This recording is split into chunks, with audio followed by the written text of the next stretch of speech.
tricked us into believing, so I'll be leaving because I is living. And me is loving every moment of movement from the dada to the postmodern futuristic slick wizard with my hand on the leash of a lizard. Twice the size of Godzilla. Size of Godzilla.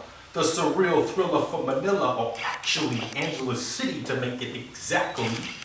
Approximately 11 seconds to total telepathy in your proximity. The point of singularity.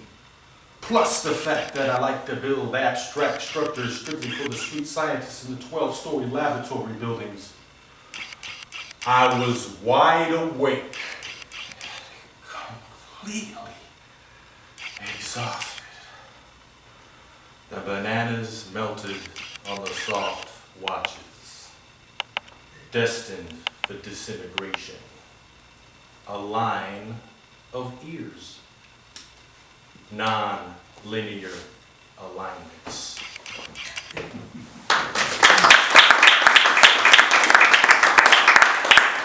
Now this next piece I'm going to go into is a cappella singing piece, so bear with me if I sing out of key.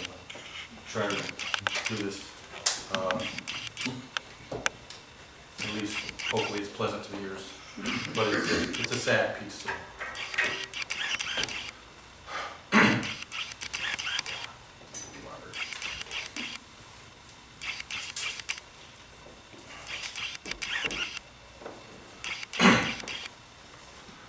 I'm on my own, so alone. Got no home to go to.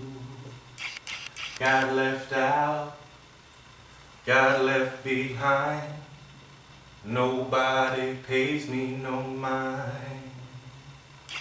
This time I'm gone, messed up inside. Find me a place to hide.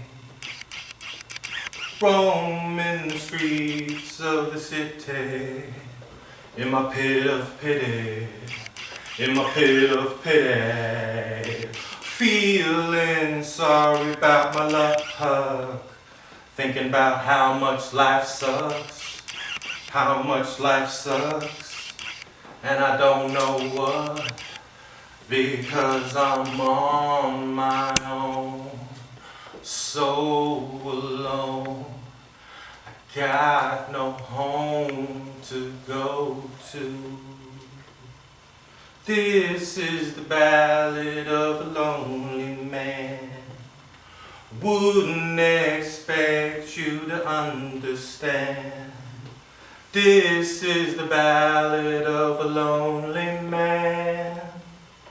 You done everything you know you can. Don't know what's real or how to feel. I'm lost at last, don't even ask. What is up, what's going down? Don't bother to come around. 'Cause this is the ballad of a lonely man. Wouldn't expect you to understand. This is the ballad of a lonely man. You've done everything you know you can. Wasted time, wasted years, wasted mind, wasting tears. 'Cause I'm on my own, so alone. Got no home to go to. Ballad of the Lonely Man.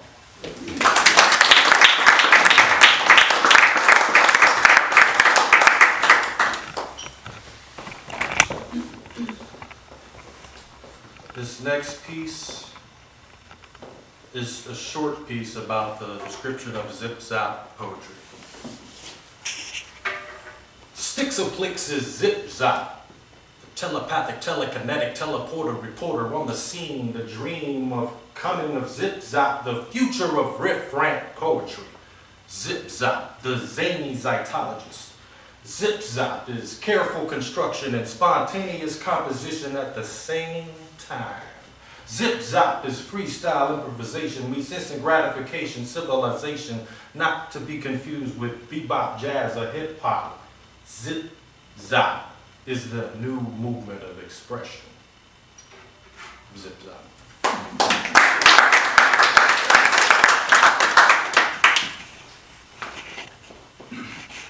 This is a short piece I wrote. Mike was here for this one. I wrote it in my head at work at the Allen County Public Library in the storage department. Life is not a rehearsal. You only get one take, there's no reversal. The pioneer is controversial. Humanity is not a commercial, so take it personal. I break it down to the biological, physical, but we can take it to the spiritual with my lyrical mental that is virtual. Reality of the ritual. The invincible individual that's incredible. The end is inevitable, but the internal is eternal. Life is not a rehearsal.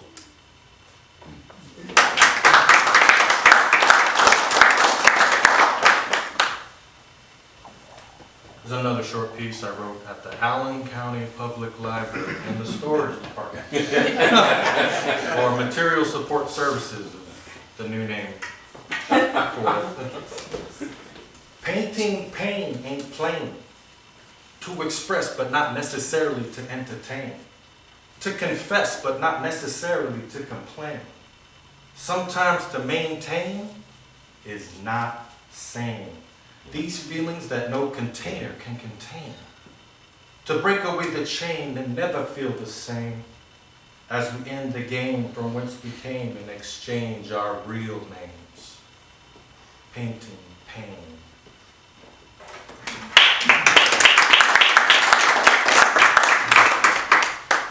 Here's a very short piece. Hate your hate. Doubt your doubts. Be skeptical, even of your own skepticism.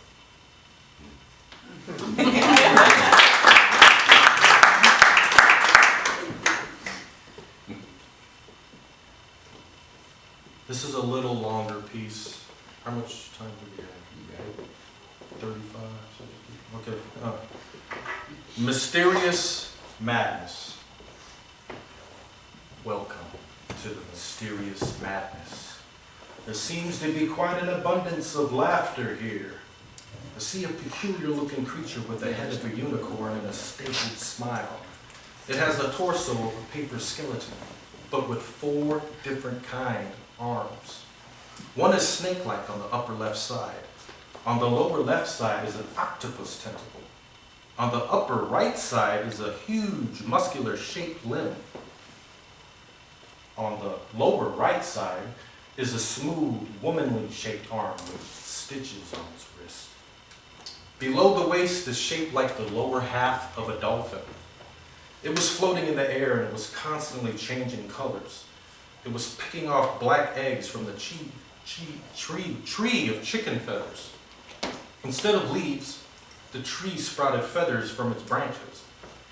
I looked up at the graveyard skies and watched with squinted eyes at the coffin-shaped clouds burying themselves into the funeral horizon. The ground was covered with gray concrete and black sand. Double-tailed scorpions scurried along my sneakers. They were looking for purple worms. Ancient one-eyed centipedes crawled up my pants legs. Armadillo insects were sucking the annoying ants off my socks. My shoes were covered up with an old dried mud from a past life. Elephant bacteria enveloped my entire body. My skin was being invaded by a holy army of divine germs. My fingers felt wavy like they had no bones inside them. My fingernails were encased in ladybug shells. Mundane mosquitoes were boringly sucking the sweet blood out of my thick, luscious lips. Gnats were sleeping on my tongue. Naked snails attached themselves to my rotting teeth. Hot orange mucus dripped from my flaring nostrils. My eyes were the only parts of my body left completely untouched. The earwax in my ears were turning into candle-flesh caterpillars. Butterflies drenched my aching stomach. Ugly godbugs danced beautifully inside my disco brain. My hair was filled with microscopic unknown species. My eyebrows were alive. Madness is an interesting place to visit. We shouldn't stay here too long, though, or we might get stuck. But I can see by the wide look in your eye that you are curious to see more. Come along then, my friends, and let us travel further into the abyss of deranged, lost minds. Mysterious madness.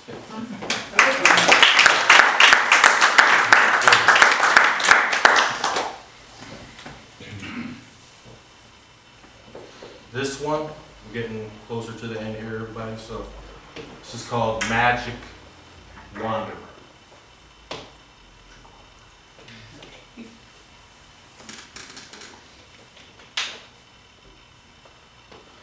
I am a green gypsy. I travel with the wild wind, magic wandering.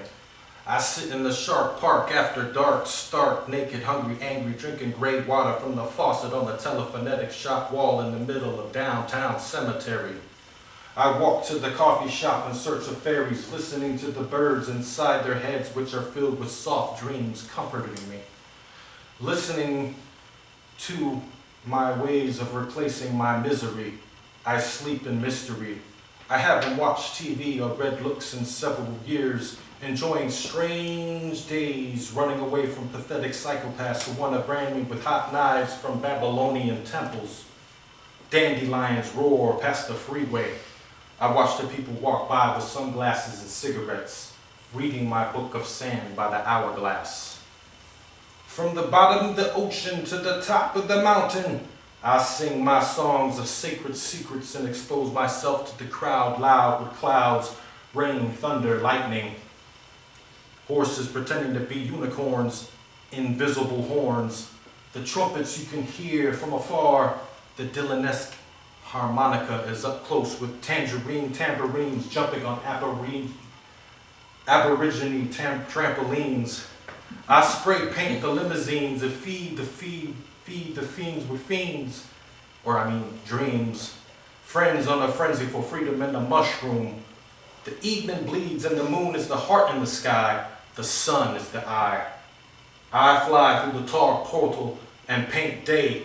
I write night and throw poems in the wishing well, amusing the muses with wet music. Slipping through autumn's fingers, I follow the woman through the forest into the river of rain. Trees laugh by and tickle my ears. Branches brush my hair. In a rush, I lay down in the middle of the meadow. There's a window in the flower next to the old owl. I hear the werewolf howl and the predator on the prowl for princesses. I make designs in the dirt with my stick, spending all afternoon with her, playing hymns of new todays or tomorrows. Magic Wanderer.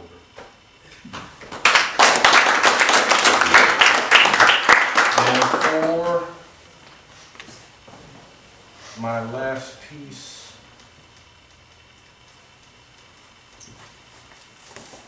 Craving for Creativity.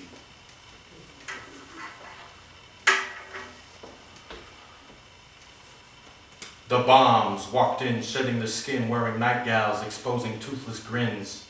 The missiles were in command of the onslaught of Starfleet, awaiting behind the hidden moons. Frogs jumped out of people's throats at the gates of hell, interrupting illusions from coming true. Brains splattering on the human skin canvas. Fumes arose out of the forgotten caves. Waves of emotion overwhelmed the thought process, preventing progress of any kind, blind to mankind and its deeds. The rhyme bleeds, cut open by the poets, dissected by critics in the afterlife. I belong in the before death category. Meet you in the next one, so don't be late. So said a friend I haven't met yet. Anyway, where were we? In the midst of it all, under a microscope on the cosmic laboratory table, determined to escape, desperate, hungry for freedom, as we crave for creativity. Thank you, and good night.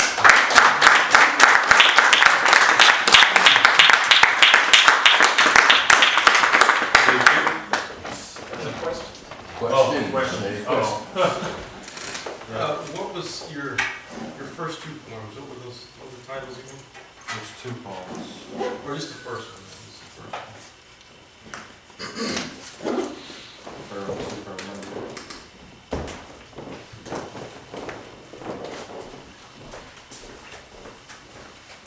Oh, that was Uncertainty of the Poet, I think, was it?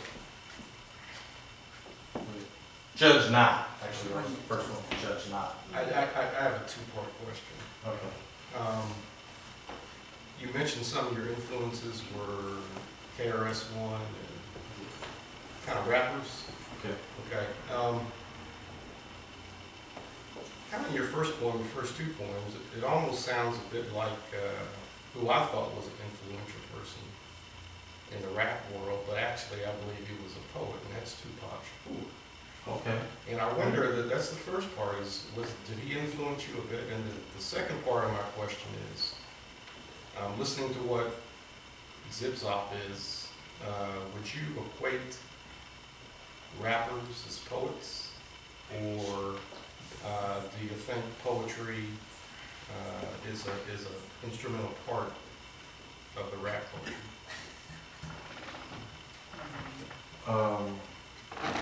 Let's just me for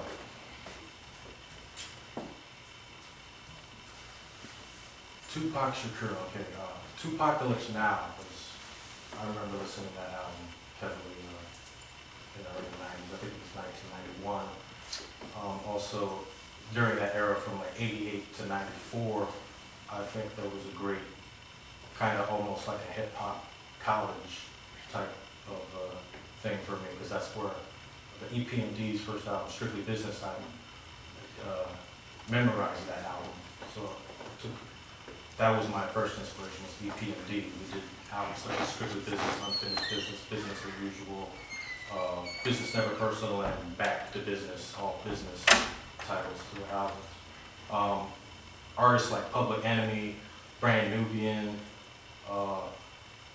KRS-One, Boogie Down Productions, Rakim, such artists that were like consciously aware, socially aware rappers, and I think poetry played a heavy part in their influences. Are also, social issues, and combined with poetry, which is, something like, to me, not hip hop, but beat poetry, which was like Allen Ginsberg's poem "How" was influential as far as social concerns. And I think that rappers play a big part with poetry being involved in music.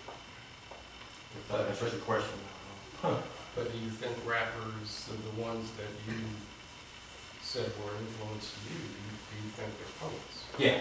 I guess that because that first poem of yours, if you put some sounds to the background of it, it would be probably a very good rap tune. I'm not a rap fan. Okay. I'm old enough to remember when it started. I didn't realize the influence of Tupac until I heard him talk in an interview. And this is why I brought that up, if he had some type of influence on your work. I'm definitely aware of Tupac and his influence on. I wouldn't say he directly influenced me. Okay. Thank you. Yeah. You say you lived at, well, first of all, how old are you, man? I'm 38 years old. What did you know about EPMD? EPMD was first time I was in Schinnen Air Base in the Netherlands.